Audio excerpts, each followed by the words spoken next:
The man behind. God, I don't have a name. Shit. Hello, and welcome to the Parking Lot Projectionists podcast. My name is Andrew James. I am Raymond Daniels. Who's Daniels? Jeff Oh, Daniels? Jeff Daniels, my bad. I'm so sorry. And today, we just saw 4 in the fight for Chicago. Bruh. Full beast mode level right there, huh? He's probably my favorite character in this whole series. He's kicking tail, man. He had his moment to shine in this movie, eh? He did the damn thing. Yeah. He did taking on all comers. Like, I mean, he was close to like Punisher season 2 Daredevil level right there. Whoa, spoilers.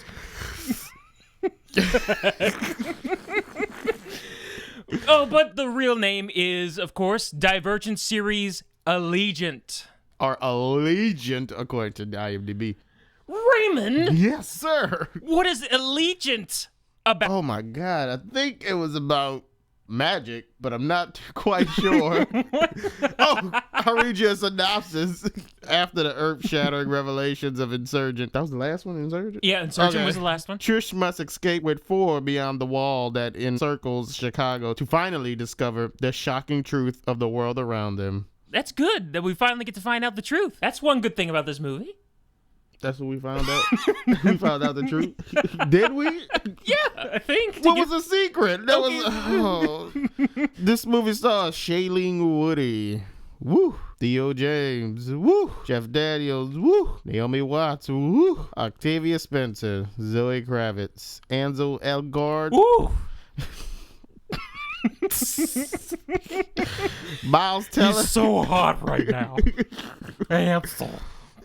Miles Teller, Daniel D. Kim, Maggie Q, Bill Skarsgård, Nadia Hiker. She didn't even do nothing. Andy Bean, Ray Stevenson, Mekhi Phifer. That's all you need to know, really. This movie is directed by Robert Schwink. He did Insurgent. He did not do Divergent. He just did Insurgent. Looks like, according to this. Let's see. My goodness, there's some sort of military They are coming. craft flying over. This is the second one that flew over this place. They're coming for the PLP, sir. We will fight. We will fight. He did the first Red. He did R.I.P.D. It's written by Noah Oppenheim, Adam Cooper, Bill College, based on a novel by Veronica Roth, who's looking, what in the heezy? That's Veronica Roth? Oh, no. She is just... All right.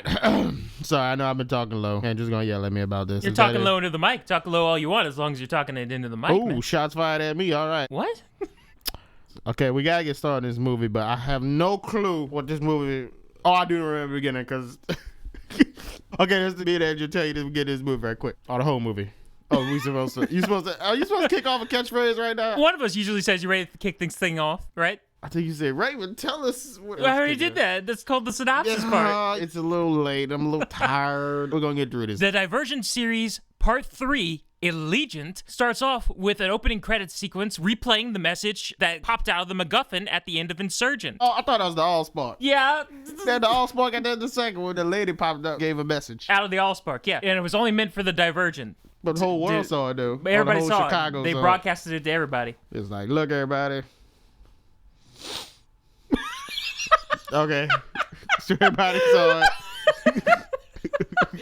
So after they killed Janine, who was who was Janine? Kate Winslet played Janine. Kate Winslet. She got killed in her cell by Naomi Watts, and Naomi Watts has seized power, and all the gates had opened because the experiment was a success, because they found a divergent to unlock the Allspark. Naomi Watts ordered that they seal off the gates again, round everybody up for trial and judgment while they try to figure out what they're going to do about this beyond the wall situation. Round them up for judgment. Why didn't nobody stand up to her, like, immediately? She's like, close the gates. Wait, they just opened. We supposed to go out there according to this message from the Allspark. Yeah, the whole city saw the message. This is not some secret thing. They were all storming towards the gate. Nobody stood up to her. About 4 trucks pull in front of the gate. It's like, okay, I guess we're done. Mass exodus has been squashed. Oh yeah, that's why I was excited at the end of the one, because they was getting ready to leave. Yeah, Insurgent. Everybody was leaving, but then they made it look like everybody was just going to this one small gate. 4 trucks just parked itself in front of it. It's like, nope, you guys ain't getting out. Stop right here. Bye, boo-boo. About 100,000 people, this one small gate. Maybe it was just representative of all the other gates being shut with a bunch of trucks all over the gate around the circle. I need to see the whole thing, because I'm not going to believe it. There's a lot of shit here that I don't believe. This movie took place in the future, not a magical land of fantasy. There's magic in this goddamn movie. There's a lot of magic. A lot of magic. I guess we should explain what's going on for people, because this is the third one. We got to explain the whole movie? Briefly, the series takes place in old Chicago that's run down. It's in ruin. There were multiple factions. Everybody was divided into a faction. Shailene Woodley started off in the sports soldier faction. She decided to break the mold, overthrew the tyrannical rule. Kate Winslet. And then she found a hidden message that told her that this whole old city that's caged up, old Chicago caged up, is part of an experiment, and that her being divergent proved this experiment was a success, and that she needs to go beyond the walls of the caged city to locate the people who started the experiment. There's your summary of what happened in the other movies and what's happening now.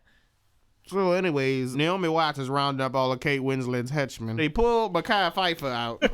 They go up to Mekhi Phifer, Asian guy who's the leader of the justice system. Of Candor. Yeah, he's the guy who can only tell the truth. Candor, that's their name? Because Candor sounds like kind. So I thought it was the nice people. Well, candor is another way of saying upfront and truthful. Thank you for your candor. Is it really? Yeah, thank you for your candor. Is that in the dictionary? Yeah, you can find that in the dictionary. You want to look it up in the dictionary? What are all the names of the other things? Dauntless was the sports one. What does that mean? Well, dauntless means that you are undaunted by the task at hand. I had to use the word daunt.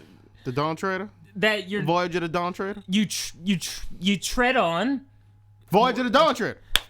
It is magic in the series. Okay. That you tread on, like I have to use the word undaunted to describe dauntless. Like a juggernaut? It doesn't phase you, basically, is what dauntless means. So you could jump off of buildings You're and shoot unfazed. and jump on trains moving objects. You're not phased. What in the ass? And I don't remember what the other ones were called. It don't matter. Anyways, there was a farming one. And Asian judge man was like, even though my faction's not here, I'm still gonna judge everybody. And they infect Mekhi Phifer with the truth serum of justice and peace. They just bought that from him? They just cheered immediately. It's like, I know I'm the guy who's supposed to be the truth guy and supposed to tell y'all everything that's going on. Oops, I made a little mistake about Janine. Turns out she was trying to kill us all. But trust me again. Woo! Mekhi Phifer was like, yeah, I did it. I do it again. Burn in hell, motherfuckers. You people are all sheep. Yeah. You know what happens with sheep when they get off track? They get slaughtered. Some random guy in the audience is like, how about we slaughter you? And then some other guy in the audience is like, let's put it to a vote. Yeah. The other people, they're talking about it. Why are we talking about it? Let's not talk about this. And 4 goes up to Naomi Watts. It's like, hey, man, they're going to look to you for a decision, Naomi Watts. You're going to have to tell them what to do. It's like, I believe in democracy, and I'm going to give the people what they want. You can't slaughter a man on your first day of being president of Chicago. So she washed her hands of it, and then the crowd screamed, kill Barabbas! Execute him. And not Jai Courtney walks up. Project Almanac? Oh, yeah, Project Almanac, but he literally took on the role of Jai Courtney. So not Jai Courtney walks up. Almanac Courtney puts the gun to the back of his head. Mekhi Phifer was just like, if you strike me down, I'll become pew. The camera did a cut. Then the camera was zoomed backwards. We saw the back of Mekhi Phifer's head, and it was still solid. So I'm assuming, because they got magic in this world, they shot him with a magic bullet. Maybe it scrambled his brain instead of actually sending something through it. That's what I said. It was a magic bullet. You shot with a magic bullet, goes through the skull area, leaves no traces, no traces. This is a no trace magic bullet. And this is not just one shot. This is not just the far away shot, because whenever he first fired it too, they showed the front of his face immediately afterwards, and then they cut to the other shot too, where you saw the back of his skull. So there's no entry room or no exit room. Pick up his head again until the day there was no entry or exit. Well, how do you kill him? But they show they shoot bullets because when you shoot the stuff, it hits the wall like a bullet pattern on the wall. Why did it does it for humans? It gotta be magic. Yeah. Because they want to have closed casket funerals in this magical world. That's the logic, I'm assuming, is what's happening right now. Anyways, Mekhi Phifer dead, y'all. He was in the first movie and was the leader of the Dauntless, but then the plot of the first movie didn't kick in until the last 30 minutes. Anyways. Triss is just watching this very blandly. She's like, oh, they just killed somebody. There's not much of a reaction on her face right now. It's a little weird. She looks slightly concerned that they just executed a man. Yeah. She didn't care. And her brother was like, forgive me, Trish. Forgive me. And she was just like, it's not my place. Yeah, that was great. Just seeing Ansel Elgort trapped in a cage. Like, forgive me, Trish. Forgive me. Because he betrayed her in the last movie by taking a job position in Janine's staff. Was that the last movie or was that the first? He was still with them in the beginning of the second movie? Yeah. Speaking of betrayals, And let's just get this out the way right now. What? Right now? It happened in the first movie. I know it happened in the second movie. Why do they keep trusting this one character? You're talking about Miles Teller. I'm talking about... Every single time this man is just with them. Is it written like this in the book? This is his latest vote? I have no idea if It it's has written to like be written this. like this in the book. It has to be, because this is ridiculous. I refuse to believe somebody in Hollywood decided to do this. I guess he's just such a charismatic guy that they just believe that he always has the pure intentions for some reason. Even though, what did he do in the first movie? I know what he did in the second and this movie. He had to rat him out or something. He ratted him out in the first something movie? was happening, he ratted, or he was like helping lead the charge or something. And then the second movie, he just flat out betrays him and goes to Janine's side and is like her right-hand man almost. And then when Janine starts losing, he decides to come back. He's a flip-flopper. He's in it for his own self. He flippity flops a lot in this movie. This series. So as long as you're not allegiant to one side or the other, and you're only in it for yourself, people will forgive you on either side and just keep you around. Oh, yeah, that makes sense. So that's what you gotta do in war. Well, he's just in it for himself, so... He's just trying to stay alive. Yeah, you can't blame Miles Teller for that. Look how charismatic he is. Well, he must be the perfect human, then. That sounds very pure human-y to me. He seems very divergent. He's only in it for himself. He's probably 100% divergent. They hadn't talked about it yet. It's gonna be the big secret reveal in the next one. Well, she's 100% divergent, because the Cube told her that. Is she, though? The Cube told her that? Maggie Q told her that in the first one. Was Maggie Q in the second movie? No. Yeah, she was. Oh, you sure? She showed up briefly during the Candor scenes whenever they reunited with Zoe Kravitz outside on that Candor building, and then a bunch of Dauntless showed up, and she was with them. Zoe Kravitz. Wasn't she mad at Tristan like the beginning of the second one? Yes, that's another thing that they don't address at all in this. Triss admitted to killing her boyfriend, who we couldn't remember in our review of Insurgent, because we were like, who's Will? I remember. I'm still trying to figure out who Will is. I don't know who Will is. Who is Will? Who is Will? Well, Will died, and Zoe Kravitz was upset, and they never resolved this conflict in the second one, and they don't resolve it or even mention it in this movie at all. We got to continue with this movie, because this is just ridiculous. This is a lot of setup to not a lot of payoff. They can listen to the Surgeon podcast. We have to address stuff that they've dropped, plot points that they dropped. Yeah, we listen to the podcast of the Insert. They could go listen to PLP No Insurgent.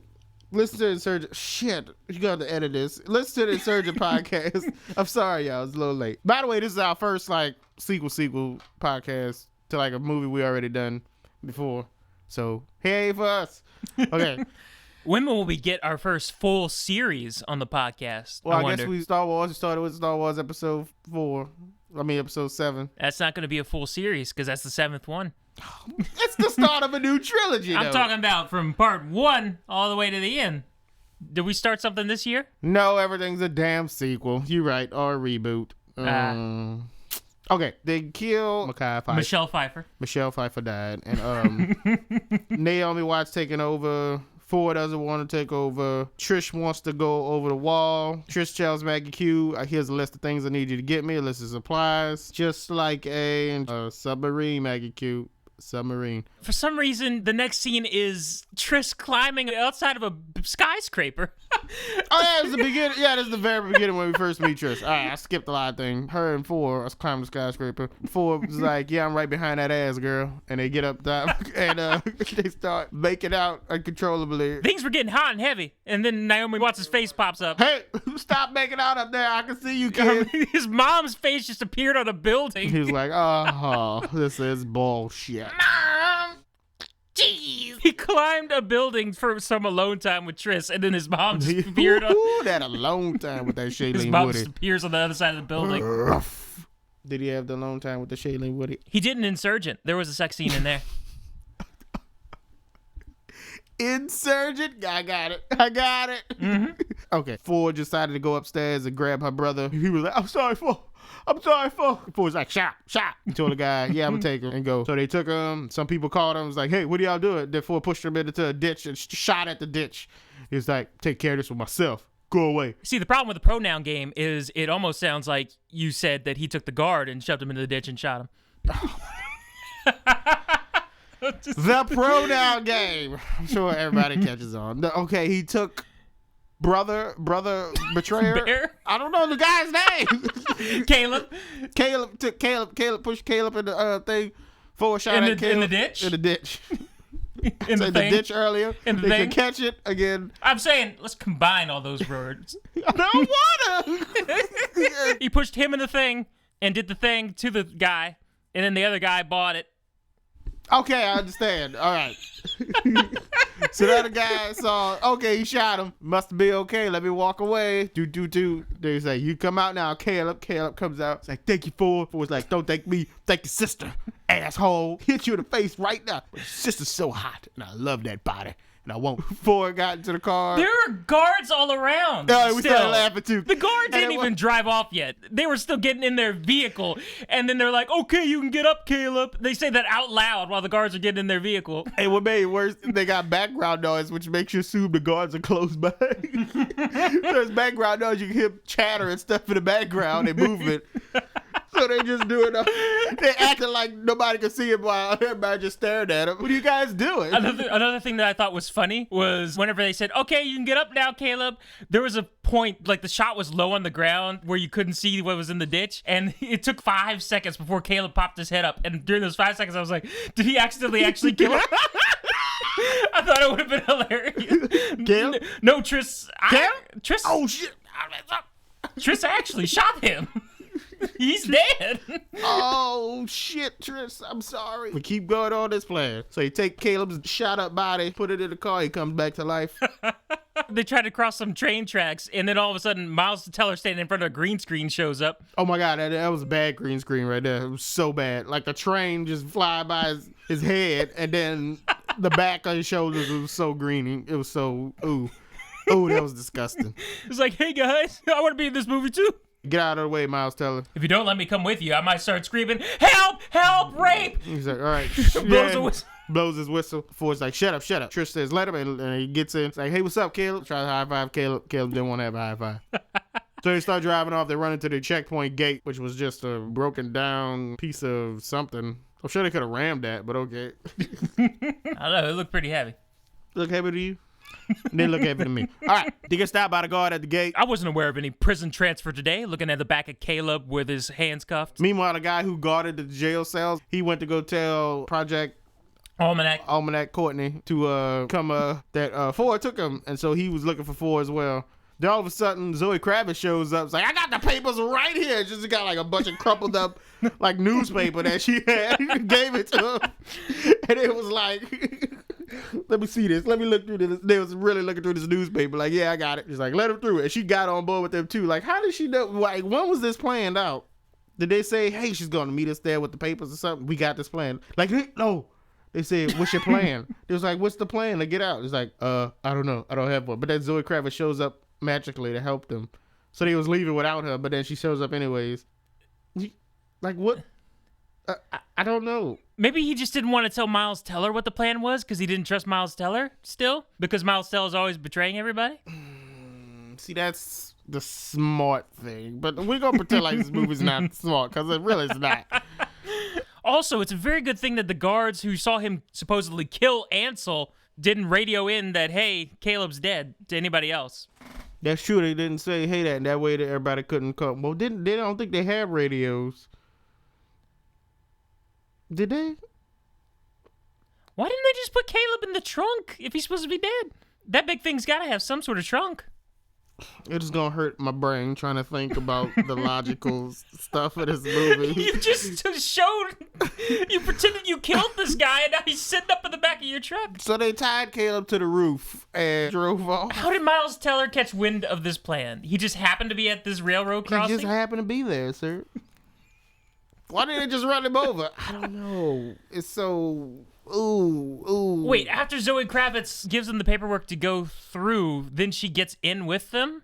Yeah, she got in with them. Okay. So were they going to leave her behind? I guess it really was a plan. Wait. Did Maggie Q get in with them too? Or did she met them in the woods. Okay. She met them in the woods. Okay. Okay. Wait, but if Maggie Q met them in the woods, wouldn't she already know about the generator since the generator's right there? And wouldn't she have disabled it already? Okay, we gonna get to the generator. Playing some charges? So they make it past the dude and the guard, and then they start driving, and Almanac Courtney comes out and gets mad and looks at the guy like, you idiot, this is newspaper from 2016. Smashes the guy head. He smashes the guy, headbutts him in the face. So then they drive over to Maggie wall. Q. By the wall. Yeah. Maggie Q got grappling hooks and from Mission Impossible 3. Some division tech and shit like that. Yeah.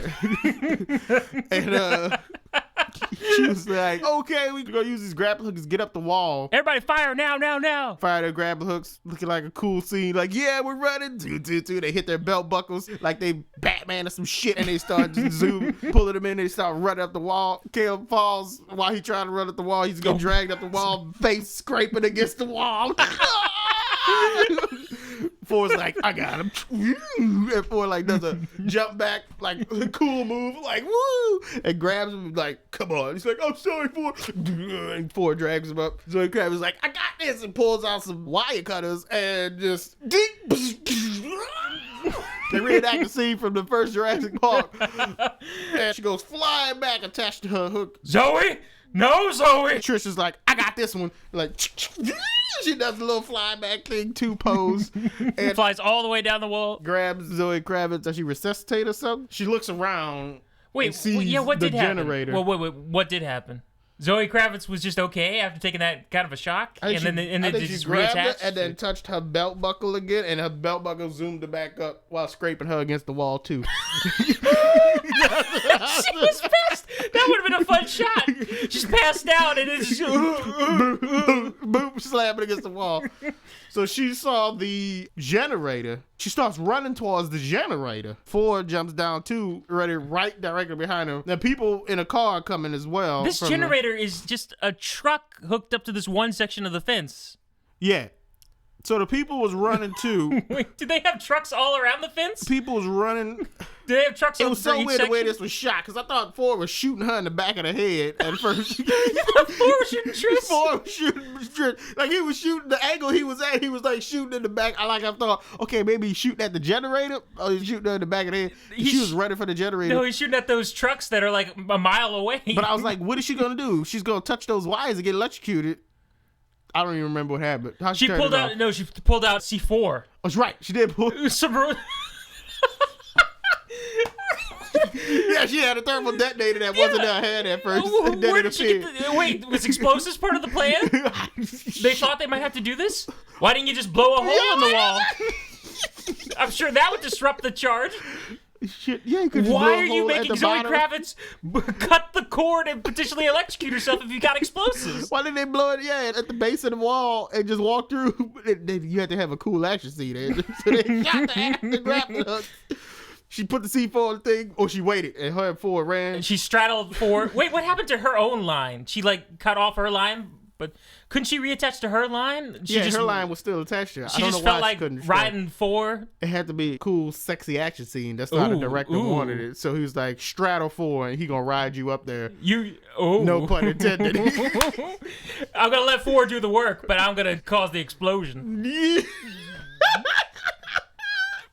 So anyways, her and Ford start riding each other up there, and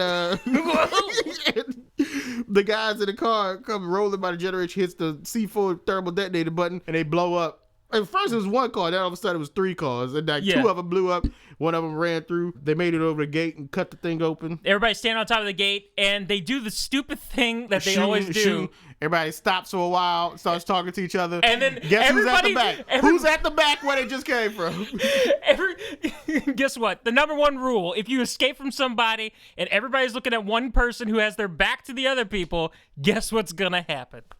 Pew! Boom. Maggie Q died. Maggie Q. When we just saw Gods of Egypt, the same line, the same scenario, where somebody just turns around and says, We made it with their back to the enemy. Bloop. Boom. Mad Q died. R.I.P. Mad Q. 4 touched on the face. Closed the eyeballs. They really telegraphed it, sir, because we were just pointing at the screen like, oh, wait, she's turning around. No. And then we kept pointing. I did the whenever it like, happened at the same time.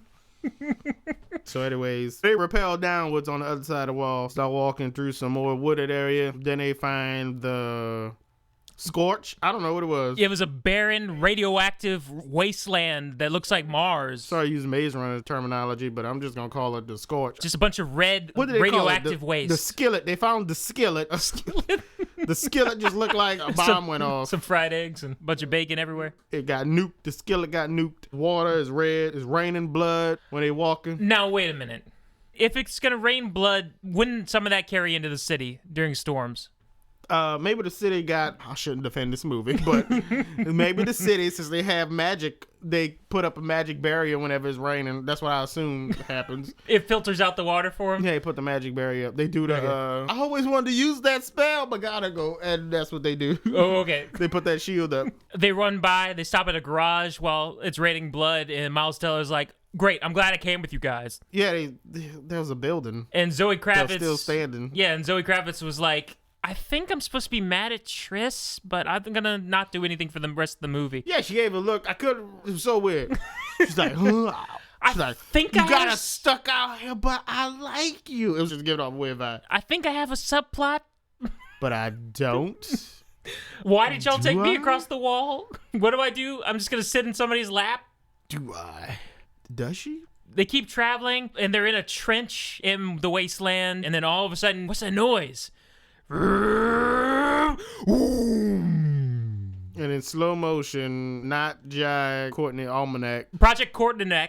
He looks at them intensely in slow motion. The car's in slow motion, but his body manages to speed up like at least 0.5% faster. Pulls forward and looks at him, growls, rawr. It lands again. This flying Humvee. He looks at him. And even while his Humvee is still in slow motion, the group down below still has time to turn around and say, run! It was very...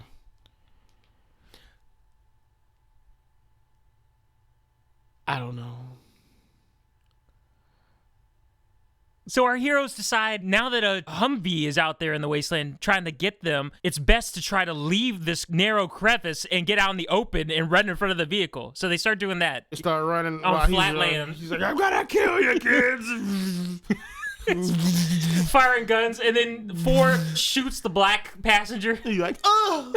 They running, and all of a sudden the magic shields open. Out comes a bunch of the bats from The Dark Knight Rises. The Batwing, what they call the bat in Dark Knight Rises. That's literally total ripoff. Yeah, it was literally what it was, shaped like, except with a little bit more armor. And they all come out. I guess these were the full manufactured versions, not the prototypes anymore. They're a little heavy duty. Yeah, we got these from Mr. Fox. They come out. It's okay, guys. You're safe now. And like 5 guards just go stand behind them and face the dude. And then 3 of the bats just charge their weapons. Yeah, and launch these missiles at him. These plasma missiles. But he don't die, though. They just was like magical stun missiles or something. What made it worse was that he has no door on his driver's side. And that motherfucker should have been dead. He swerved. And so the missile was facing him. Yeah, the missile hit right below his open door. Like right in the seat area. And then he flipped. Was he wearing a seatbelt? A seatbelt. No, he wasn't wearing a seatbelt. It don't matter if he wasn't. He just got hit with 4 bazooka missiles. Super magic technology. He should have evaporated. And then he flips. They launched Avada missiles at him, and he didn't die. Somehow he even gets back to the base, too. He survived. No broken bones or nothing. He had that Mad Max immortality where you die in a crazy crash. Then it's like, okay, guys, good to see you guys. You're safe now. Here, my drones are going to put you in little orange bubbles. You guys are too contaminated to ride in any of the ships, so we're going to drag you in the sky in these bubbles. They put... Yeah, they didn't Why didn't you just put him in the bubbles, put him in the ship? It was like, y'all gotta ride on the outside because we don't want that shit here. Put him in some bubbles and attached him. Miles Teller, you gotta ride behind the engine. He was in the back. Literally, I mean, one false move, he could have burned it there. So they ride on the outside of this bat land at some little city called the airport of Chicago. What they call it? It was a retrofitted, was it like the O'Hare airport? It was taken over by the Bureau of Genetic... Paranormal Activity. Oh, I'm sorry. Bureau of Genetic something. It was a W. The BGWs?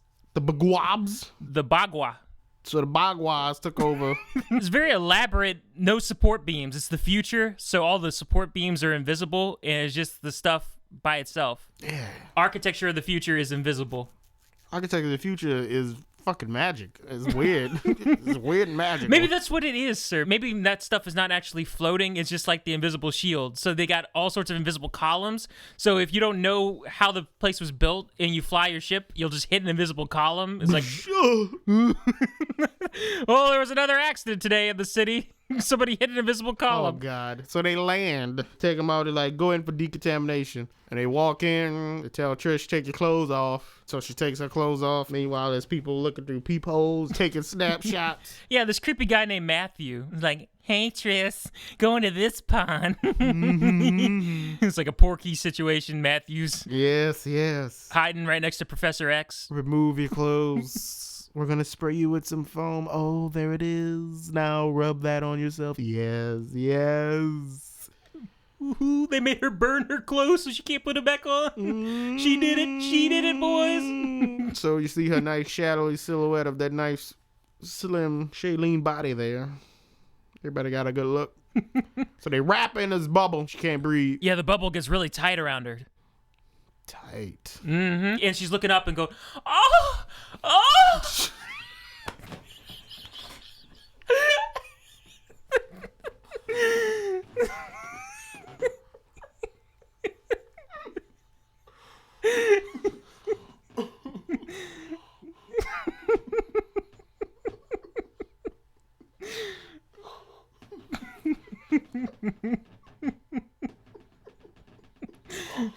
I was not expecting that noise to come out of Andrew. Let's just move on and forget we heard that, everybody. So they throw water to wash the bubble off. Oh my goodness. She can breathe again. And then she comes out dressed up in a white suit. And Zoe Graff was just like, ooh, I've never felt so clean. Oh, they made her put her arm in put your hand in the hole in the wall.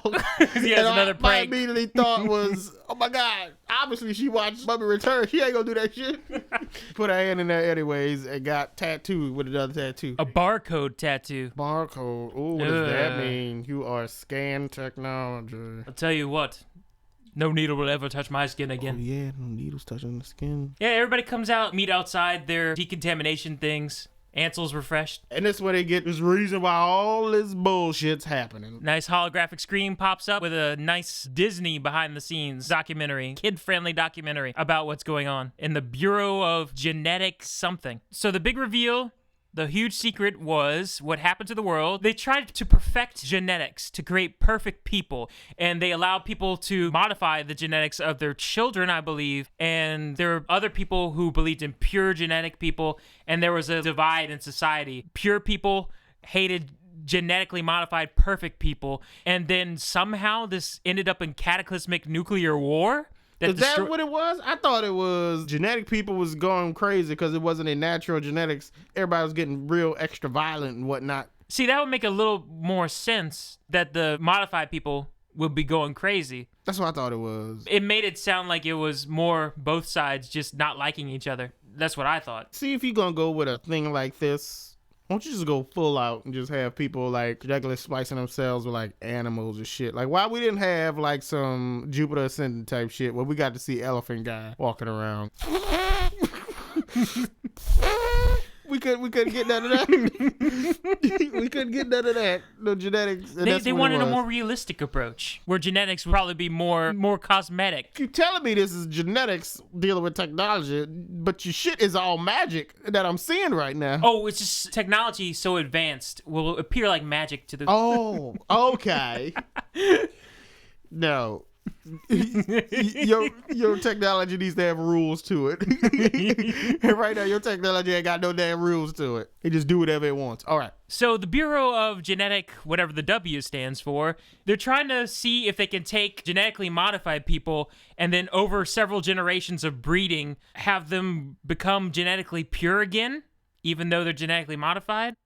I don't know how they tell that. I don't know. Like, just because one was genetically modified, how do you know that they're not pure? Wouldn't the next one technically be pure because the two genetically modified people mated and created a real person that was not genetically modified?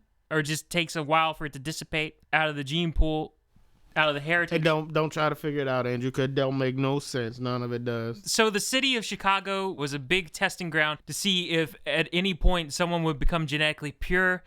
Divergence would be the results. 100% divergence would indicate that you are 100% genetically pure as well. Sure, why not? Jeff Daniels explains that genetically modified people, you wanted them to be a bit more aggressive, well, they went too aggressive. If you wanted them to be a little bit more scared, they're going to become total pussies. We couldn't have areas of gray when altering genetics. You just turn them into pure animals or pure wimps or pure intelligent people. And so that's why we created the factions, to keep peace and balance in the city experiment with genetically modified people. And hopefully divergence would appear and prove that these people would one day fix themselves through inheritance. You're so stupid. Through reproduction.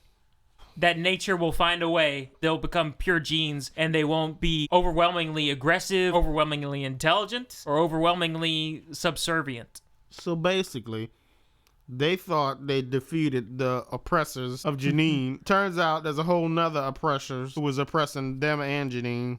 Pretty sure we're gonna find out there's a whole nother set of oppressors. Aliens or some shit. Get ready for that. They'll have to use their magic against the aliens. So that's basically what it was. He talks to Trish about that shit. He's like, here's your mother's memories. She puts on 2 magic headphones on her temples. Yeah. She starts looking at her mother's genes. Apparently her mother wasn't born in Chicago. She was born in Skillet. In the Skillet, the people came and took her to safety at, what's the place called again? The Bureau of Airportness. Yeah. Chicago Airport of super magic technology. The mother decided that, since I'm counting on the program to work, I'm gonna go in there myself and give birth to the Divergent. Haha. She left the city to go into the program. So they clarified that she went in there of her own volition? Because I thought there was a twist there that they didn't reveal in this movie or something. Because Trish asked Jeff Daniels, hey, my mom was not born inside Chicago. How did she get inside Chicago and have me? And then he dodges the question. He answers something else and doesn't answer that. So she went in there of her own volition? Like she just decided to go in there? Was that revealed? Did I miss that? He told her that she decided to go in there, but this technology, I mean, he could have altered all those memories, and we don't know if this is true or not. Well, for some reason, she didn't keep watching the memories to find out the truth for herself. She just stopped at the beginning of the memories. She's asking questions instead of watching. It was like her young mom more. talking to young Jeff Daniels, and that was it. And it was like, I need to go in there and I'm gonna give birth to the Divergent person. And Jeff Daniels was like, yeah, your mom, she wanted to become part of the experiment. I feel like there was some sort of twist that we're missing that's not revealed yet. Maybe, maybe she was sent in knowing that she was going to have a pure child to fudge the results to get Jeff Daniels more funding from the council. Well, sir, maybe she's not divergent at all. Since you told me this, you probably don't know. But this is part 1, sir. The next one is still part of this book. This is the 3rd book separated. They're just not calling it Allegiant Part 1 and Part 2.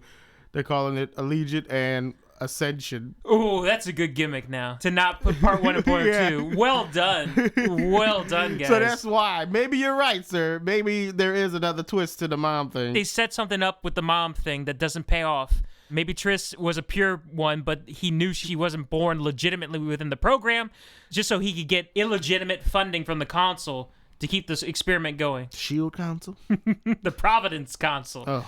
The one bastion of hope. The one pure city. Providence? They was kind of stuck up with their shit, though. Yeah. But yeah, that's why you got that feel like that, sir, because this is actually part 1. So there probably is some, this is part 1. Yeah. Oh, frick. Well, they did a decent job of creating a false climax for this movie, I guess. Mm-hmm. This was a nice... never mind. You're about to say something good. I enjoyed 4, beating up people. I enjoyed Trish from time to time. So Jeff Daniels is prejudiced against all the other people in Chicago. He calls them damaged. That's the mudblood word of this universe. Y'all mudbloods, and I mean the damaged. He's like, hey, Tris, I'm going to need you to talk to the council and prove that my program in Chicago is working so I can get more funding. Meanwhile, 4 is downstairs training with drones and shooting targets behind his back. Yeah, 4 meets super sexy badass Nita. Ooh. Ooh. You said that in the theater. I did. We had a lady with us. She said something when somebody else walked on screen, so I had to say mine too. So in her face. Badass lady doesn't have a sense of humor, won't crack a smile, you know, that cliche thing. Pretty much we saw her character in The Fifth Wave, played by what's her name from following it. Micah Monroe. Following it, Micah Monroe. They're the same character. Force training to do shit. With the magic drones. The magic drones, where you just gotta do the crazy motion with your left hand, like, this guy's crazy. Yeah. And then the drones pop off of your backpack, and 3 little disc drones show up. they just fly wherever they want to eyes. fly. But you somehow still control them. It's very weird. They got the AI. With your HoloLens. With your oh, shit. Yeah. He shoots a bunch of dolls. He picked up on this immediately, his hostage simulation. Yeah, Nita. I'm badass. Haha. Where do they get the resources to keep setting up all those dummies if people are shooting all those dummies, man? That's a lot of... You got to rebuild those dummies. Yep. It's true. They send Miles Teller and the brother to work downstairs in surveillance. Oh, my God. I just get mad thinking about it right now. Oh, trust us, Caleb and Miles Teller. Our surveillance technology is far beyond anything that you've ever known in there. We've actually been watching you for a long time. We actually told you this whenever you came in, because there was a bunch of fangirls going like, oh, 4. You guys coming here is like the most exciting thing ever for these people. They watch you all the time on TVs that you never see. Wait. That's right. Wait a minute. How are they watching? When are they watching? There's a bunch of bunk beds, and they're all in one big warehouse. When did they ever watch us? It seems like only the security people watch them. Do they sneak in there? Yeah, they must sneak in or something. Is there like a highlight reel, like a Big Brother thing? Maybe they 60 minutes a week? Maybe they take the footage and they edit it. That's what they do. There it is. Reality TV. And they market it as different shows. Like, hey, the 4 show. Saturdays at 7. It's a spin-off version. Okay. People really like this Miles Teller guy. We're going to make the Miles Teller spin-off.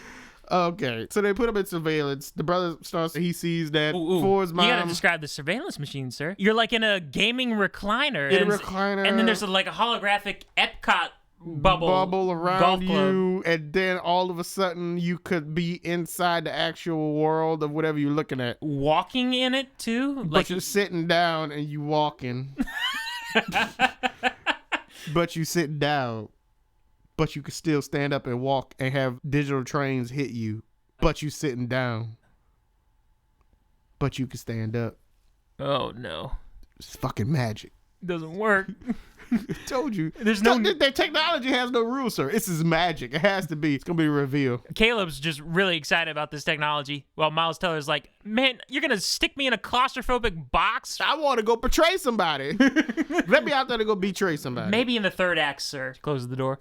But anyway, Caleb seeing that Naomi Watts and Octavia Spencer got a beef with each other, which we didn't see at all in the beginning of the movie. All of a sudden, they just don't like each other. And Octavia Spencer's group is called Allegiant.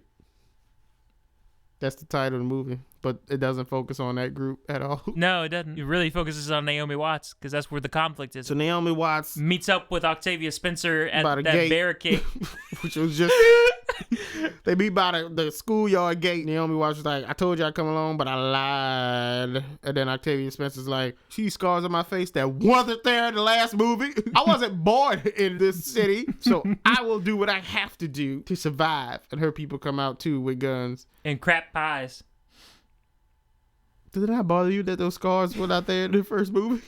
What? She came up with this story. It's like, you see these scars on my face, and then the scars just appeared out of CGI thin air. Oh, yeah, I guess they were important, but they didn't include them in the last movie. Yeah. I don't know. So there's this huge standoff. Things are getting heated, but nobody's doing anything. So Project Court in the back just boom. Shoots a guy for no reason. Yeah. That guy was unstable. His genetic code was unstable. Some fighting starts, and then Ansel Elgort is like, oh! He just storms out of his room. He goes running like a little girl. Goes through a door. I was like, oh, where's he going? And then it just cuts to him sitting at a table eating lunch with the rest of the guys. He just stormed out of the room and did nothing? Yeah, he didn't do nothing.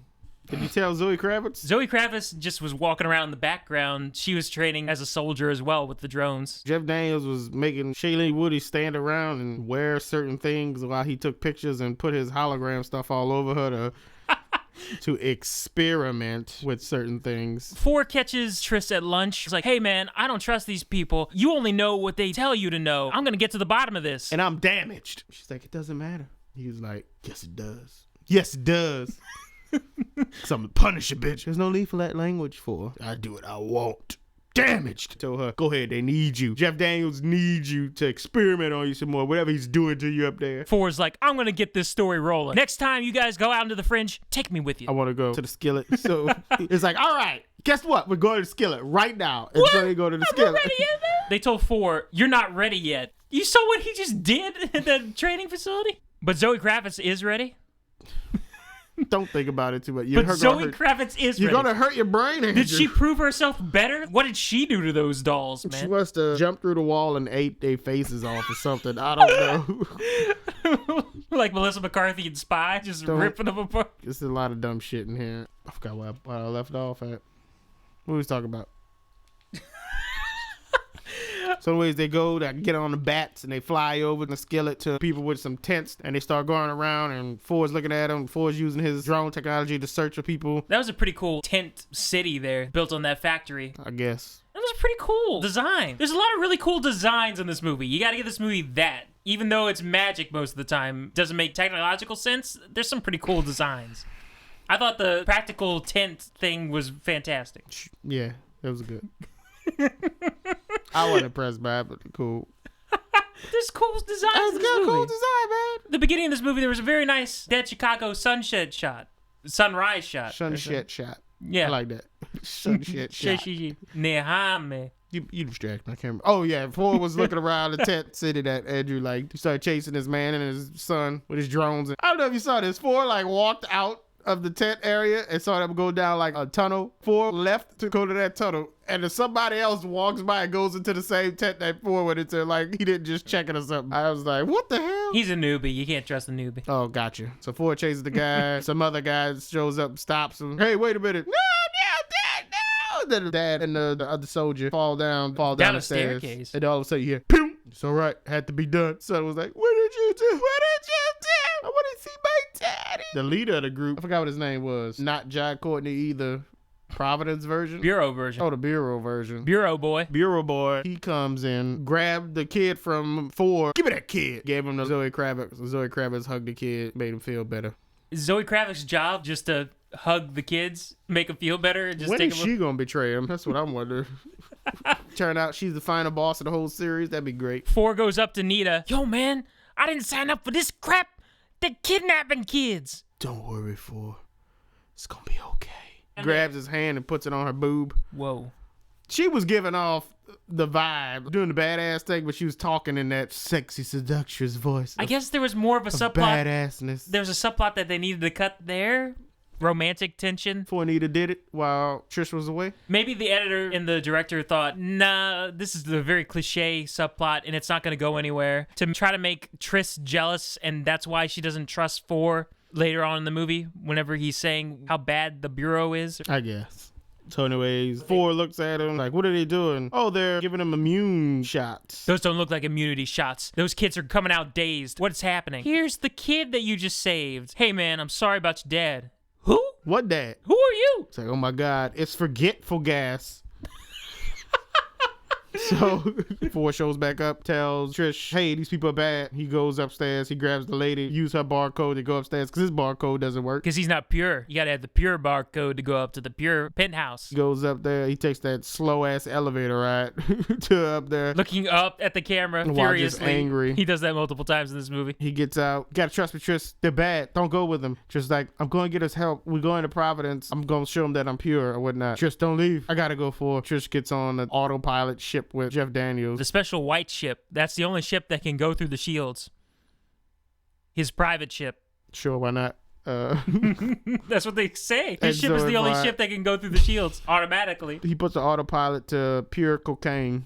Oh, she put it. When it was time for her to use it, the thing popped up on the screen. It was back was saying pure Chicago, but it looked like pure cocaine on the screen. They fly off 4 walks away. You saw this cut 4 walks away like he's getting ready to get back in the elevator, but then it cut to them flying off again, and it cuts back to him standing there watching them fly off. Bureau boy walks in, is like, I'll take you back to the city. Billy, what was the other guy's name? The creepy guy? Matthew shows up. He just likes to eyeball Tris from behind elevator doors as they're closing. Matthew's like, come on, I'll go with you. And they get on one of the bats and they fly off. 4 sees that Bureau boy put a pistol directly in his pants in front of his penis. Matthew's like, hey man, I just want to let you know. We not taking you to Chicago. You about to die. He said it pretty loud. He didn't say you're about to die though. He just said we're not taking you to Chicago and just gave him a little wink, wink, nudge, nudge. And everybody was like, we heard him say it. They all started fighting. What if they were taking him to like a birthday party or something? For who though? Miles Teller's birthday party? Maybe it was a surprise party. They knew it was for his birthday because they watch him all the time, and he just murdered them for no reason. That would have been great. We were just taking you to your birthday bash. Nothing like that. So anyways, Ford just takes them all out, man. Ford kicks into overdrive. Jason Bourne mode, taking them all out, man. Yeah, he murders everybody. Got that guy to shoot himself in the holster, grabbed another guy's gun, knocked another guy down, shot the 2 pilots. They start nose diving, holding on for dear life. Matthew tried to help him a couple times. They crash. Him and Matthew are the only 2 survivors. Matthew says, I'll tell him that we just had a catastrophic failure. Whenever I woke up, you were already gone. So Ford makes the walk back to Chicago. He's going to Chicago. Yeah, go to Chicago. You told him that dude gave him the key card to get through the gate? Key card to get through. Oh my god. Yeah, he gave him the key card to Why were they not already through the... Oh, because they weren't going to Chicago, I guess. Gave But him a key card gets you through the gate? Key card got him through the gate.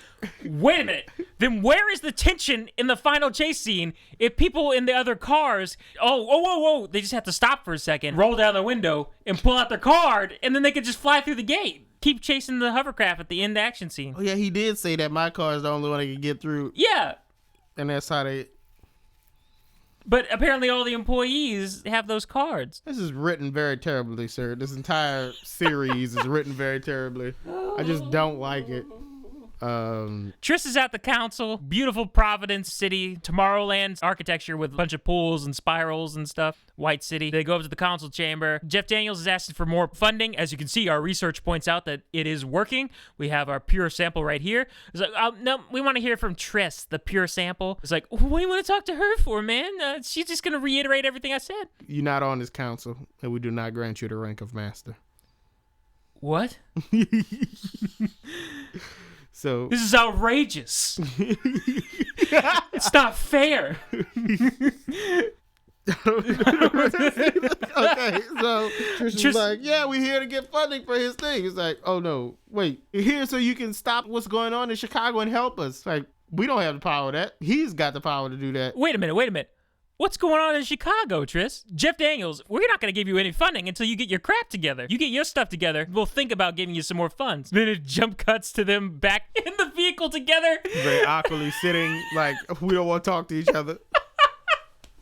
That was one of the best parts of the movie. The tension in there. Dear gummit, Triss, you cost me my funds. I was expecting that the Allegiant will work through this. They'll just take care of Naomi Watts' character and her faction. They'll naturally have peace, but we need the funding right now. We can't wait for the Civil War to be done. And Triss is like,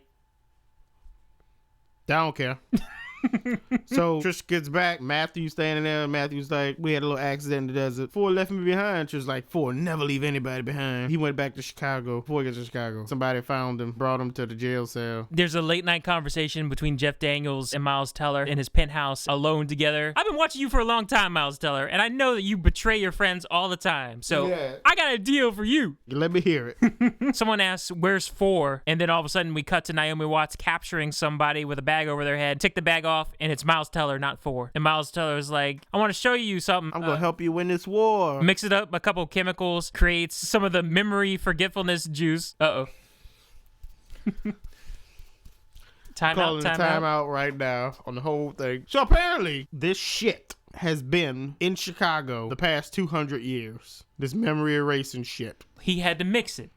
No. He didn't mix it. He took two different canisters. He did not take two different canisters. He took the orange canister with the color. That's what it was. There was other color canisters. And a blue canister. Where did he take a blue canister? If you mix blue and orange together, it don't make no regular orange again. That was regular orange that came out. He took one canister. It was here the whole time. Janine could have used this. Why didn't she? Just because they don't know how colors combine doesn't mean he didn't take a blue canister and mix it with the orange. I'm gonna assume Janine knew how to work this stuff. Why wasn't it used at all in other movies? You think Janine was hired by Jeff Daniels and that's why she was in charge of everybody? She had like her own motivation. And she didn't know what divergents were, so...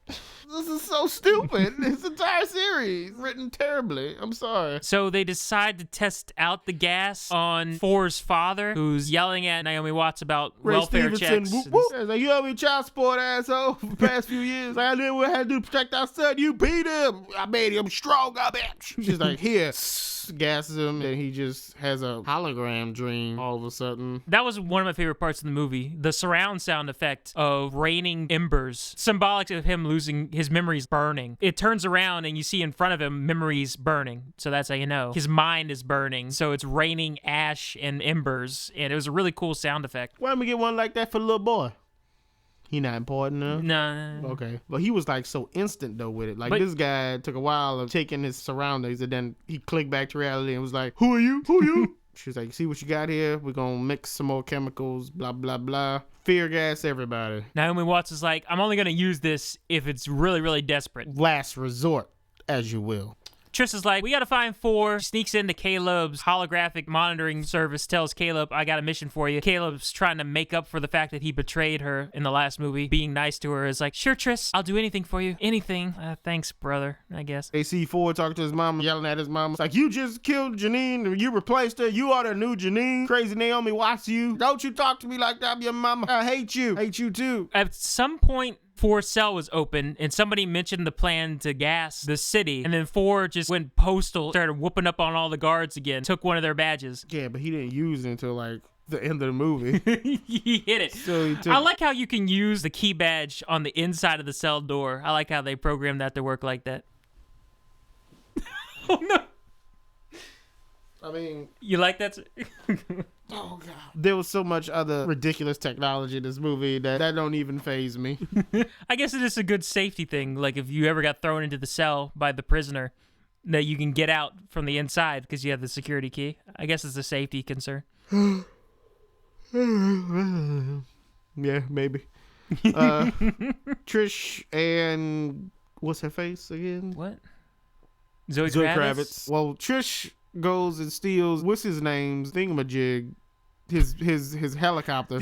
Jeff Daniels' helicopter. He's in the room yelling at her. He's like, you don't understand what you're doing. Don't. You don't even know how to fly that thing. You can't even fly. And then she says, watch me. She looks up at the sky and just takes off without the helicopter. Yeah.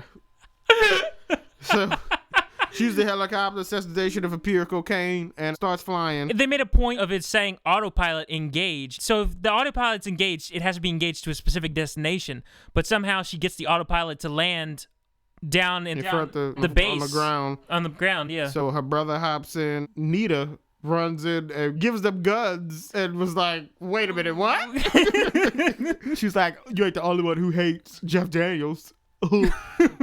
I saw like, number 2. Yeah, it was like, okay. Wait, this is random. You seem like the most loyal person, stone-faced. Yeah. She even said earlier in the movie, this is what we do. It was such a character turn for her. There's no build-up for that turn. There's supposed to be a conversation between her and Thor about how she was taken as well, probably. Yeah, if there was a subplot between her and Thor, she can't remember her younger life or something like that. And she feels affection towards Thor, and I feel like there was this part of the subplot where she says, Triss, I know that it may seem like Thor and I had a thing going on, but he really does love you. But I love him too. This is for Thor, and gives her the guns or something. Like, I feel like that romantic jealousy That's plot. probably something should have happened in the movie before, because that'd be so weird if they just started connecting and then that shit happened. Then she decided to make peace with the other woman. That'd be so weird. I wouldn't like that. Well, this is a 2-part book. But you already got the part 2 part in this first part of the romantic storyline with that. Yeah. So where she gets with that, then she also picks up Zoe Kravitz and throws her in the craft with him. Sitting on Ansel's lap. Don't get any ideas. Watch your hand placement. I'm going to throw you out. Really? That's what she says. That's mean. She doesn't get a seatbelt, though. She has to hold on to the side. But when she hits the fan, Hansel starts holding on to that body, and I don't blame him. They're autopiloting to the shield. Jeff Daniels is like, okay, bats, just knock them down to the ground. Just ease them towards the ground. Autopilot will do an emergency landing. And so they start knocking them towards the ground. And Trish is like, disengage autopilot. And then they just nosedive down, and they're like, I got this, guys. She starts dragging them roof first across the sand somehow. The glass not breaking and whatnot. Trish learns how to drive it, starts flying backwards. I watched episode 7. I know how Ray did it. Channels her force powers. How did she know how to fly all of a sudden? She was programmed. She's got the pure genes of flying in her body. She's the ancestor of the Wright brothers. Okay. I thought the Wright brothers never married. Maybe they had an illegitimate child. A piece of their gene somewhere and infected somebody with it. It's going to be a spin-off series. Famous inventors whose genes have been put into other people's bodies. Okay. She flies off. Jeff Daniels says, shoot them down before they can get to the shield. Shoot her down. They launch the plasma missiles at her. She does some barrel rolls. Causes them to collide into each other. Then she goes through the gate. But the gate closes on them and they smash through the gate? No. They just... Stop. And they don't like show their cards to just go through. My scanner's not working. You gotta go. Yeah, what the fruit? What the fruit's like happening? Why can't they get through? Your card's not working. Is there somebody in security that's supposed to be helping them that we didn't meet in this movie or something? I guess not.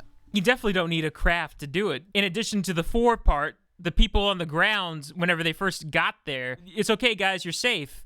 They were on the ground with a couple of tanks, and they opened it up. Yeah. Jeff Daniels lied. His ship not the only one that could get through it. Plot purposes, that's all you need to know. They get back to old Chicago, and the war broke out, man. Everybody's just battling on all the interstates and streets and hills. Yeah, Allegiant versus Naomi Watts group. Going crazy. We just see it CGI in the background. We don't see any close-up action or anything. They arrive, they land on the roof. Stealth they cloak mode. it with stealth mode, put on the jackets with the drones on them, their guns, and Zoe Kravitz walks her through how to take people down. So they start taking down random people with guns. That was very unfair that Triss and Zoe Kravitz had shields that let them shoot through it on their side, but didn't let the bad guys shoot through it. That's the magic technology, Andrew.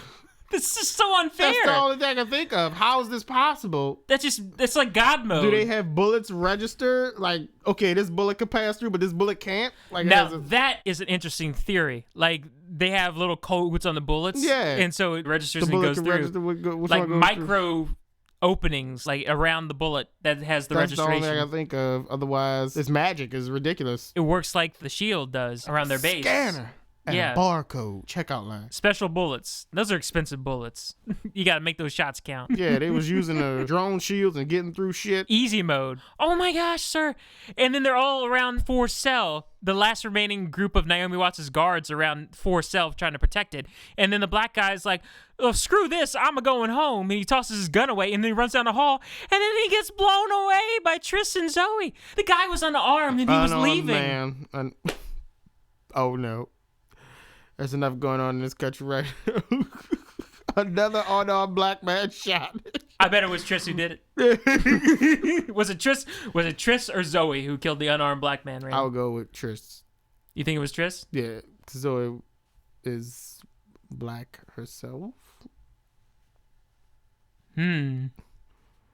Her dad's Lenny Kravitz, and her mom was, what's her name, from Cosby Show, so yes, she's black.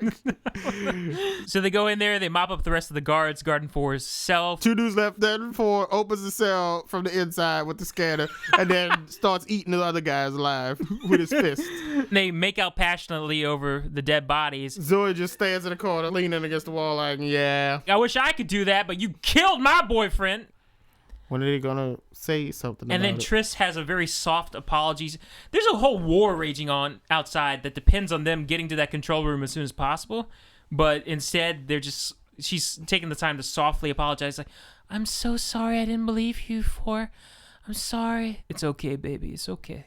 They gotta get to the control room. Miles Teller convinces Naomi Watts to press the gas button. Use the scarecrow gas. We're gonna be safe in the vault. Jeff Daniels promised me. Just stay in here. Everybody else will just forget everything. She presses it, and the fans that they use to catch wind to power the city, for some reason now, can spit out this gas all over the city and engulfing people with it. The villain kind of won. I mean, what? It didn't touch everybody, though.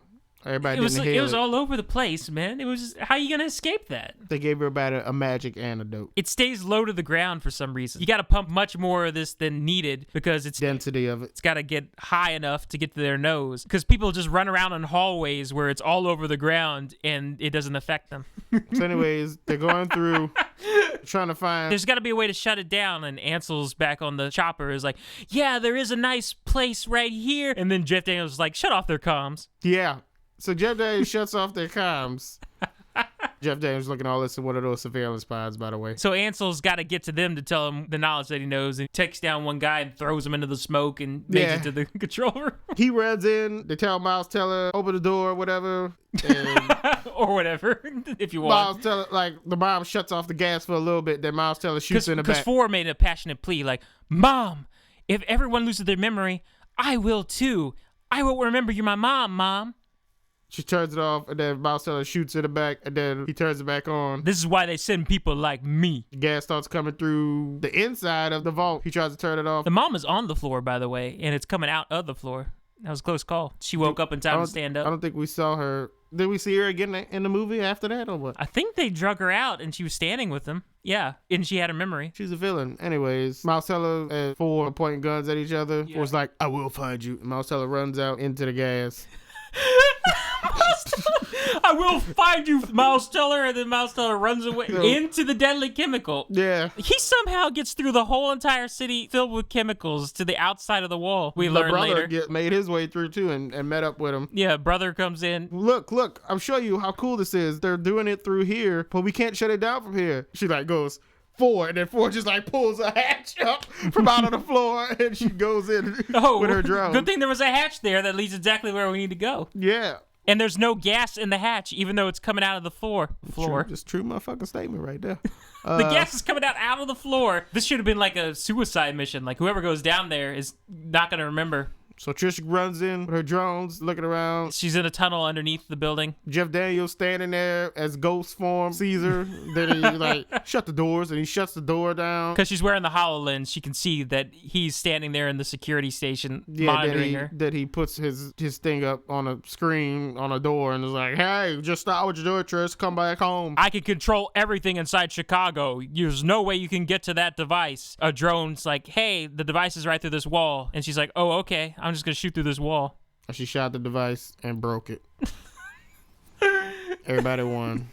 And then the gas immediately dissipates. And then all these extras come out of a building. And they're like smiling like, hey, everybody. We won. But they didn't. Like, is that the first thing you would do after a gas attack is immediately go outside? Just because the physical gas isn't there anymore? Would you go outside like, hey, cool? I don't know. I guess it was magic gas, and if it disappeared from your eyes, then you should.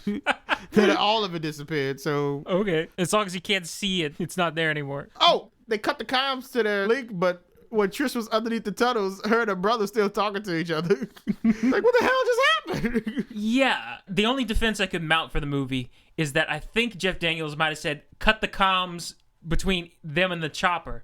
And so he was using the comms between the vault and them? He was just using the comms between the comms instead of the comm to the chopper. So the comms could still communicate with each other, but not with the chopper because they blocked the chopper? But the brother wasn't wearing a comm, though. Exactly. Wait. So he used the computer console to talk to her, is that what you're telling me? I guess so. Why wouldn't they block that, too? He controls everything inside Chicago, though. Yeah.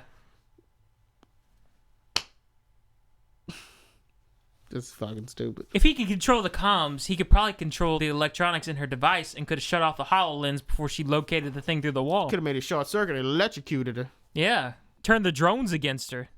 That would have been a good scene, but... Bubble her. Put her in a bubble and try to float her out of there. Why did we have this? Then she had to fight her way out of the bubble or something. Because the world sucks. Anyways, she kills the thing. She's like, put me on screen. I got a message for everybody. Hey, the real truth is they got people out there who live in these nice societies of technology, and Chicago's supposed to be an experiment, and they divided us. We're not going to be divided. We're going to stand together. We're going to stand Allegiant. She's standing there. They send in a bomb with Jeff Daniels' thing, blow up the gate so the gate falls down. Now everybody in Chicago can see them out there. The invisible shield's gone. Where did they get all the explosives for the kamikaze helicopter? Guess the war that was going on down there. And did they need to open the gate and get the explosives right in between the gate to actually explode it? Or could they have just like chunked some explosion at it the whole time and just blown it up? I think they had to get it in between. In between? And then Jeff Daniels was standing behind her like, gonna kill you. I'm the villain now. The end. Trish walked outside during her message, which confused me. So she pre-recorded. She did multiple takes. She did multiple takes. She had to make sure she got it right for everybody to listen. Okay. General thoughts? I just didn't like this movie. I don't like this series. It's very off the walls. Just like, hey, we're starting out with this concept of people being inside this safe haven, but there's something outside the walls that they don't know about. And then this movie go beyond the wall, and it's another group of oppressors with better technology who's been doing it. But it was so weirdly written, and I just don't like it. The only thing I say I like about this movie or the series as a whole is I like the characters. I like Trish and Four. They're very wonderful partner characters that I like to see more of. The 10 Cloverfield rant. These are characters that represent what it should be like. Trish is still strong, and Four is her crazy sidekick who beats up everybody. And I like the other characters. I did like that the brother got his redemption thing by helping her, and then he was like, that's what family's for at the end there. It's a nice story for him. It's so stupid. Why you keep trusting Miles Teller? I like his character. His character was the only thing energetic of the second movie, but it's just, how stupid are you guys? Come on now. Stop trusting him. I just don't like that there's more oppression kind of thing going on, and this whole pure gene against altered gene thing is weird. You don't see what the actual side effects of the humans were, except they got more aggressive or something. Nobody turned into like a real mutant or anything. I don't understand what the point of all this was. It's very, very bad in my opinion. Mekhi Phifer got shot with a magic bullet. That's all I gotta say. The aspect I really enjoyed about this movie is that it's finally going full-on sci-fi, even though it's bordering on magic, as Raymond complained about in his true. The technology doesn't have rules to itself. It's just, okay, it does whatever it wants. But at the same time, I at least appreciate that they had a bunch of design people who got to have fun with this movie and create some cool futuristic technology for once in the series. I enjoyed seeing these designs, the city, the world, the drones, the aircraft, the tense city designs. I thought there were a lot of interesting concepts in here. On the set pieces for this one. You was a set piece kind of guy for this one, eh? I mean, was there really even a set piece? Just okay, it was CGI and everything, but I know what you're saying. I was more of a production design. I couldn't get into it because of the story was terrible. But yeah, I could see where you come from. I appreciated the fact that it was at least a unique revelation. Maybe there's a reason it's a unique revelation, because it's not a very compelling revelation. Some humans started genetically splicing their babies to try to make them look better or have certain traits that they wanted. It went horribly wrong, and they went overly aggressive in the trait that they chose. If they wanted you to be a little humble, suddenly you're a complete coward who can't stand up to anybody. If you wanted to be a soldier type, suddenly you turn into a freaking Incredible Hulk, and you just want to kill. And then society completely dismantled once this happened. It was interesting in the fact that not many people have done this, but yeah, if you're going to go with splicing genes and radioactive wasteland, why aren't there mutants out there? Why aren't there monsters? Raymond still could have had his monsters outside the wall that he really wanted from Insurgent and Divergent. Raymond just wants monsters at this point. I don't know if y'all know, but like it was a Project Almanac, I wanted the time monsters. Something needs to happen. Keep me interested. The storyline wasn't interesting at all to me. There are character arcs that are kind of there, but don't get to fully develop, and then they have to be resolved by the end of this movie. I'm very interested how they split this book to try to make this one stand on its own. It does stand on its own, but it feels like bits and pieces are missing that need to fill the gaps to get from point A to point C that we are at the end of this movie. And I feel like they're going to have to backtrack a bit in the next movie to bring these back up, develop back to where we already are. It's confusing. For one thing, Triss, there's an aspect to Triss that could have been interesting here. She's a Divergent, and she's being praised for being Divergent, and she's letting that praise, it's like celebrity. That celebrity praise is getting to her and clouding her ability to be Divergent. And 4, who wasn't Divergent, suddenly has to become Divergent like she was and carry the burden and be the responsible one in the relationship all of a sudden. He's got to be the Divergent one in the relationship and tell her, look, these people are stroking your ego, Shailene Woodley. You got to realize you got to be Divergent. You're going along with these people. You've never gone along with people. That's not who you are. I like the role reversal of these two characters where he has to step up and play her role in this movie, and she has to realize that he's telling the truth. I like that idea. I wish they would have done more with her being flattered by her celebrity, or maybe all of them being flattered, and 4 has to slowly come to the realization that this is too good to be true. There's a man behind the curtain. Great and powerful Oz ain't so great and powerful, or whatever the fruit. So I like that aspect of character, the role reversal. And I like how strong, intimidating, and active 4 is in the plot for once. I feel like the actor Theo James, who plays 4, I feel like he was really excited that he actually had some cool stuff to do in this movie. I want that guy to play a superhero. Possibly a young Batman, in my opinion. He could do it. He could do it. He's got a great stare. I was scared. He's intense. Those multiple times where the helicopter shot above him, pulling away from him, and he's just staring up at you. That's how he kills you with a stare. You better watch out, Theo James, to murder you with a stare. If looks could kill. I was worried what he was going to do whenever he got up to that penthouse. He just hijacked that glass Willy Wonka elevator, went up there. Yeah, he looked like I thought he was going to beat some people up too. Just take them all down. Like when he was at the end and he was trying to get through the safe, the vault, I thought he was just going to punch through. He should have and won the day, but he didn't. But yeah, I like the actor. I like Trish and 4 are very good characters. I just hate the world that they're in. The story has a lot of potential. This whole universe does, but I just don't like it. I like Trish and 4. They work fine as a couple and an action couple as well. And like you said, it was like a world reversal in this one. That's probably the only interesting thing about it. That and the brother with his redemption story. I just don't care about the rest of the shit. Like you said, Zoe Kravitz's character didn't get her full thing she was supposed to get in this one. Nita helps them for no reason, where it feels like there was something missing there that led her to this. Yeah. If there's dissension in the ranks for Jeff Bridges' group, like, why are people in there not breaking off? Why are we just hearing about it now if there's dissension in the ranks? Like, randomly at the end, oh, here's some guns. By the way, some people don't like him. Bye. Wait, what?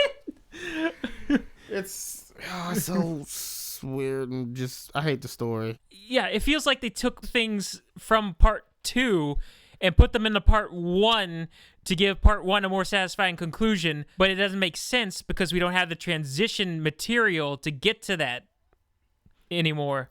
And then now I'm wondering how they're going to do part 2, but they don't have them labeled part 1 and part 2. You're saying that, but you're talking about the third one. I feel like to make this a whole lot better, you probably could have had the first book or first movie and the second movie could have been just one thing altogether. If you would just introduce him and cut the rest of the half of the first movie out and just have the plot go into her finding in the box thing or whatever. And then this setup would have been much better for this because then you just had this drawn out villain and now you got this new villain.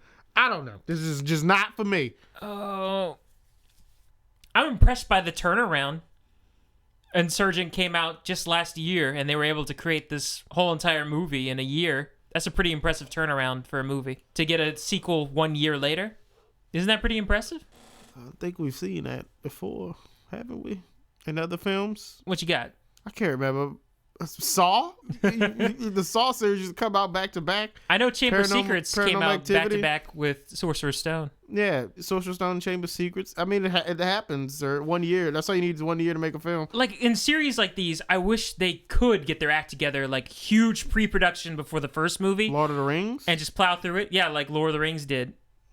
where you can just band together and shoot all those movies at once, unless there's supposed to be a year age difference, like in Harry Potter or something, where you need the kids to age. Yeah. If it's something that's supposed to be happening in 1 or 2 years' time, you should probably get this thing rolling. We need that Hermione to grow. I'm sorry. Well, like the Marvel Cinematic Universe, there are times where I wish you guys get your act together and release they don't. And release more episodically, more often. It seems like they don't plan out in the Marvel Cinematic Universe too often. It seems like they'll come up with a concept for something, like Captain America, Winter Soldier, change something severely, and then they got to adjust for everybody else's. Well, yeah, there'll be a big thing like Iron Man destroys all his suits, but then he's just has one again. And, he's against drones, but only if Whiplash and Hammer were controlling him. Now that he's got his own, he's got his own drones. And they could have stuck Ant-Man in there before Guardians of the Galaxy and had the whole build up to Ultron beforehand. We just got into a Marvel Cinematic Universe rant. Yeah, but like you said, just these movie series that they come out with, they need to do the pre-production and get everything planned out and shoot them all back to back. Back to this movie, Allegiant. How do you feel about, because I was a little put off by it, it's another one of these movies where the climax is somebody's going to release gas onto the city. Wait, how many movies we had that? Tell me the other one. There's so many. Batman Begins was a trendsetter here. Batman Begins was legit. Sir, we've already gone over that. The whole Christopher Nolan Batman series is a trendsetter for other things happening. Amazing Spider-Man 1. Lizard's trying to release the gas on the city to mutate people. What's another one? Teenage Mutant Ninja Turtles, the reboot that that's came right. out. I forgot about that. Shredder's trying to release gas into the city. I completely forget about Amazing Spider-Man 1 and Teenage Mutant Ninja Turtles 1 because I don't like those movies. But yeah. I feel like there's more. I feel like there's more. Released. The gas on the city technique. What's another one? That's the thing. I feel like there's at least one more that I forgot. It might be more than the Marvel Cinematic Universe movies. Super bad. Super bad. They released gas in the city. That would have been great. That'd be one of the Marvel Universe movies. They uncover a plot to gas the city. It's so super bad they had to take it Something down. was getting gassed. I guess you said Green Lantern, but that thing was gas, but plasma. I don't know what that thing was, but yeah, they got me thinking. I'm trying to think of all the rest of it. So it didn't bother you in this movie? The gas? The gas bothered me because Janine had this the whole time and didn't use it. That's what bothered me, but I was like, okay, it's going to make everybody forget. This one didn't seem like it was dangerous at all. It was just making people forget. You're destroying who they are. Oh, my God. That's what 4 says. If you get rid of what they know, you destroy who they are. You're resetting the people to rebuild the factions is what they were trying to do. Destroy all their relationships and everything they know. Sure, why not? That's what the gas does. Destroys who they are. Would it be a bigger threat if they had gassed somebody that we actually cared about? That would be a nice cliffhanger if somebody else got gassed. I thought that's what they were going to do. One of the main characters would... Like 4 got gassed because it seemed like it was heading towards there with his mom. And Trish going to have to deal with that in the next one, that he was gassed. He could have just went crazy too. Just started beat up everybody this way. Ooh, if Trish and Zoe had got there... Well, this would steal the Mockingjay Part 1 ending then. What? If they had gassed 4 and brainwashed him to fight against Trish. But that would have been the Mockingjay Part 1 ending. Yeah, but when you say fight against Trish, it'd be like an actual fight sequence. Yeah. Not, I'm going to choke you. That's it. These movies aren't good to me. These young adult film things. Apparently, since this one didn't do too well, they're going to bring down the budget in the next one. And I wonder how big the budget was for this one. There was a lot of computer animation and effects. I think that this has to do with next week as well. Batman vs. Superman. They released right before that. And so people were saving their money or something. Yeah, this series has always done pretty well in March, but there was nothing else in March whenever it was doing well. Mm-hmm. They had to have realized this wasn't going to pay off the week before. So Batman vs. Superman had to move to March because they were scared of Marvel. They were going head to head with Civil War, if y'all don't remember that. They played chicken. DC swerved. What did Warner Brothers have that one year? Didn't they have, wasn't that 300 sequel last year? No, never mind, because we didn't do a podcast on that. No. That was the year before. Warner Brothers always put something out in March. What did they have in March last year, though? Probably something not good, I guess. Not good. I don't know. We saw Insurgent in March. Was Insurgent in March or was Insurgent in February of last year? It was in March. Yeah. It's always March. Yeah. Nice production design, likable characters, subplots that are missing or are not fully developed. Full plot that's missing too. Yeah.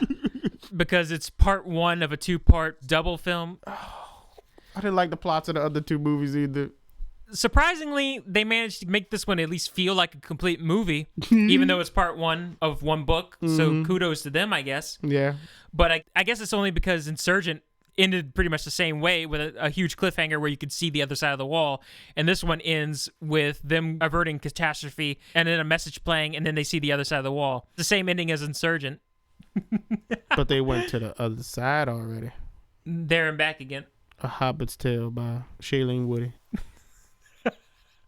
So the 4th movie is going to be a war between Providence and Chicago, I assume. Well, I think the war is between Chicago and Airport Chicago. The Bureau. Because Providence was like, they control that. We ain't got nothing to do with that. But how is Providence going to respond well? I mean, what are they going to do? They're just going to rebuild the city of Chicago if they defeat the Bureau? And Providence is just going to let this happen? Just stretch it out some more, yeah. Yeah, there would need to be a 5th movie where Providence is like, oh, wow, they just destroyed the Bureau. Do we leave them in peace? It's like, I guess so. That'll be weird. So how does this rank out of the 3? How do you feel towards this one versus the other 2? I can't remember how I felt about the second one. I know I did not like the first one at all because the plot didn't kick in until the last 30 minutes. I think I liked the training aspect and the world building of the first one, and I enjoyed it more than you. I'm going to say I like this one more than I like the second one. I think I agree with that, but I think I might have laughed more at the second one. Yeah, the second one had a lot of, and then you had Jai Courtney in that one. So yeah. you got a few good laughs. It was funnier, but at the same time, I enjoyed the design work in this one so much. Maybe Insurgent and Allegiant are on a level playing field, but I would probably prefer to watch Allegiant again more than Insurgent. And I have no idea how I felt about Divergent. Well, anything else you want to one-off mention? Next week's Batman vs. Superman. That shit's gonna suck. This week. Oh, that's right. Sorry. Yeah. Because we're recording this one on a Monday. We're going to see regular showing. I'm not about to buy that movie for IMAX. You're not going to give them IMAX money for Batman v Superman? They have IMAX sequences in the movie. I'm not trying to pressure you. I'm just saying that they do. This is a rare occasion where the IMAX has IMAX footage. I did not like Man of Steel. And I do not like the marketing for this one. There's just so much they've just thrown into this. There were a couple of positive tweets about it earlier today. Oh my God, a positive tweet. Apparently, Wonder Woman's entrance into the movie got the biggest reaction out of everybody. Throughout the whole movie, whatever she does whenever she enters made people cheer. When she gets out of the car in the trailer? She does something amazing whenever she appears. Is it the same shot that we see whenever she stops the blast? No idea. I'm pretty sure that's what it is. How great is that shield that it could stop that big of a blast if she really is stopping that blast with that shield? It's fucking magic, Andrew. That's crazy. It's magic everything. She got a magic lasso that makes you tell the truth. She's the Captain America of the... Superman's the Captain America of the group. Well, they're making her look like the Captain America because her movie coming up is an origin movie set in the past, just like Captain America, and she's got the super shield. She's like the female Captain America. Personality-wise and symbolism-wise, she's more like the Thor. Ah, she's like a cross between Thor and Captain America. Superman's the Captain America, she's the Thor, and Batman's the Iron Man, the inventor, the gadget person. That's how you put the trinities against each other for DC and Marvel. Fighting-wise, it doesn't make sense, but yeah, I don't give a shit about this movie coming up. It's gonna be great. No. For all I care, there's only one Batman vs. Superman movie, and it's called World's Finest. Check that one out. I don't understand. It seems like they're making the same mistakes from Man of Steel to me, personally. They're going to destroy Gotham now instead of Metropolis. Big whoop. In that Captain America Civil War trailer number 2, apparently they had the casualty counts from the other films. General Ross is showing them footage from the Avengers, and how did he get footage from the movie? How did General Ross just put in a Blu-ray copy of the other movies? Like, here's what y'all did in the other movie. Look what you did. It's the Blu-ray. Here's some Blu-ray quality images of what y'all did. And then there was a casualty count, and the casualties are way lower than what they should have been. During the Battle of New York, it was like 74 people got killed. During the Battle of New York. No way. Only 74 people were killed. It must have had to been 740, huh? It was 74. You sure it wasn't a zero behind it? No, it was 74. Now, to be fair, it was during a specific shot. Maybe it was 74 people in that one shot got killed. Maybe so. He was just saying, this is how many people got killed in this one shot. Turn it off. Turn it off. When he says that to Scarlet Witch. That's a nice thing. That's a nice gesture on Cap's part. Oh, he's always the good guy. Yeah. But they try to make him look like the bad guy in the first trailer. If Cap thinks something's fishy and that you need to trust Winter Soldier, then something is fishy and you need to trust Winter Soldier. There's no debate. I'm still sticking with my theory. Team Cap all the way. Even though it's probably not true. Tony Stark is not really Tony Stark. Brainwashed or somebody in disguise, something like that. Or just bad writing. Well, why would Winter Soldier immediately try to shoot Tony Stark in the head if he's really Tony Stark? Maybe Winter Soldier knows really something about Tony Stark. Did he try to shoot him in the head? When did he try to shoot him in the head? In trailer number 2. Tony Stark activates the glove? activates the glove and puts it in front of the gun just in time. His hand and the gun were right in front of his face, and they pulled the trigger, boom. I think that's camera angle wise. I think they were just fighting and the gun went off. He was going to shoot Tony Stark in the face. They didn't move it fast enough for him to block it like that. I think he was just fighting and they did like that, and then boom, and the gun goes off. Tony just looks like, oh. No, there's no him purposely shoot him in the face. Maybe he knows that it's not really Tony and he's trying to shoot him in the face. That's what I'm saying. Trying to shoot Tony Stark in the face. Trying to shoot this alien in the face. There it is. I like Daredevil season 2. Except the ending where they don't pull that Gatling gun out. Spoilers. God. I enjoyed Daredevil season 2 as well. I didn't enjoy it quite as much as the first one. Oh, fuck. But there were a lot of impressive stuff. I particularly enjoy episode 3 with the conversations between certain characters. Then that staircase sequence, trying to be non-spoilery as possible here. Well, all right, I guess we can wrap it up then. All right. Well, that sounds like a note, Tan. I don't know what kind of note. Oh, I need a note. Okay, yeah, I need a note. What kind of what was the note? Shailene Woodley's body. Well, that sounds like a wood erection to end it on. What?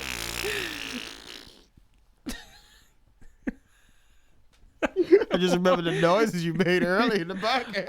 Don't do it to well, that sounds like a note to end it on. Please don't. Oh, my God. For the parking lot projectionists. I'm Andrew.